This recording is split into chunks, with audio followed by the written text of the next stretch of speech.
Today we have to go for the practical 4 to determine complete grain size distribution of a given soil sample by sieve analysis and sedimentation analysis. Sieve analysis already we have completed. Today we shall discuss about sedimentation analysis, which is also called hydrometer analysis. See, for the hydrometer analysis, we shall talk in two parts. The first one is the calibration of hydrometer, and then we shall talk about the test procedures. Now, how we can calibrate the hydrometer? Today we shall talk about the calibration only. So you can see, for the calibration, what we have to do, we have to use the hydrometer. You can see this is the hydrometers. This is the hydrometers, and it is its specific gravity is 1 at 27 degrees centigrade. It has already been calibrated by the manufacturers. You can see the readings are also given on this stem of the hydrometers. All the readings are given there. And one important point is that the reading goes on increasing in downward directions. So this is called as neck of the hydrometers, right? Neck of the hydrometer. And from bottom to top neck, this is called as hydrometer, the height of the hydrometer. Bulb, height of the hydrometer bulb. This part is called as bulb. This part is called as stem. And here neck is there. So this is the important we have to know. So for calibration, what we have to do, we have to use these hydrometers along with these measuring cylinders. So we have to calibrate both the operators, measuring cylinder along with the hydrometer, because we have to carry out our experimental work along with these two operators. That's why calibration of these two things are important. Now we shall come to the point here. How we can find out the volume of hydrometers? So for this, two methods are there. First one is volume of hydrometers we can find out by water displaced. That means, suppose in the measuring cylinder, we have already kept the water. If we are going to immerse the hydrometer inside the measuring cylinder, right? How much the height is going to increase? That is the volume of the hydrometers. And the stem part normally we are neglecting or rejecting. So this is the first one, by water displaced, and second from the weight of hydrometer. Simply we can take the weight of this hydrometer on the balance in gram, which is equal to in milliliters, right? So now we shall come here. We shall understand the principle of these calibrations. How we have to carry out the experiments. How we have to calibrate. Before experiments, calibration is very, very important. So you can see the diagram. This is the hydrometers. The height of the bulb is the small h. You can see at the bottom of the hydrometer bulbs, normally steel balls, some glass beads are filled in, and the readings are given there.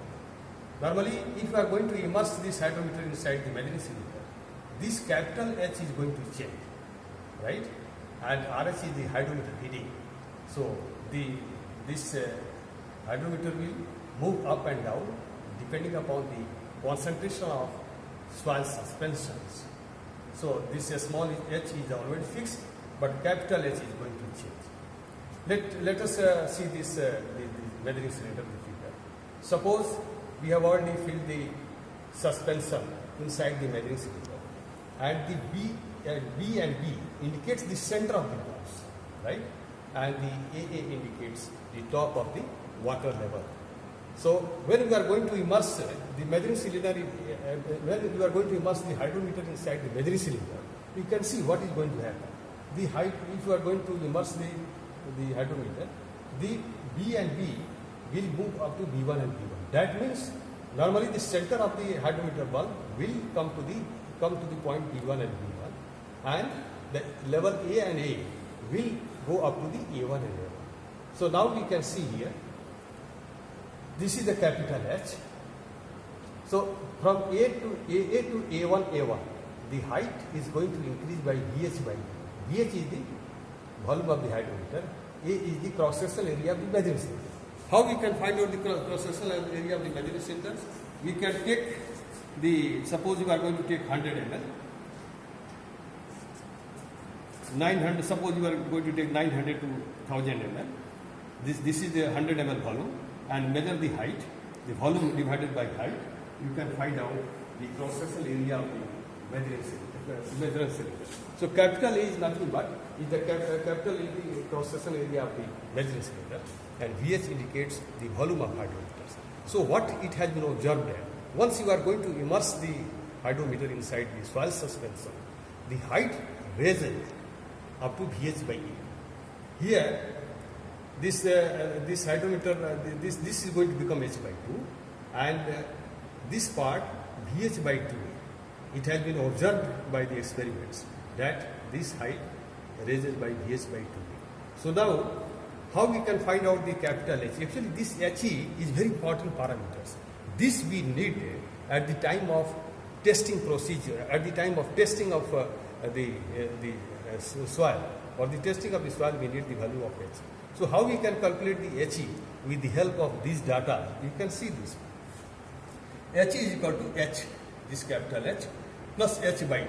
This H by 2 also we can add, plus VH by 2A, VH by 2A, minus this VH by A. Now it is going to come H plus 1 by 2 into H minus VH by A. You can see here the HE, effective height of the hydrometer, depends upon these values. So capital H, this capital H is going to vary, right? Depending upon the time, this is going to change. So this small h, which is the length of the hydrometer bulb, is always fixed. Volume of hydrometer is always fixed. Cross-sectional area of the measuring cylinder is always fixed. Suppose the volume of hydrometer is 72 centimeter cube. A is capital A, is the cross-sectional area of the measuring cylinder is 30 cm square. So this constant part we can calculate, which will be equal to 7.1 centimeters. Now how we can proceed further? You can see what we have to do. Here you can see the table. H is equal to H in centimeter, length between neck and hydrometer.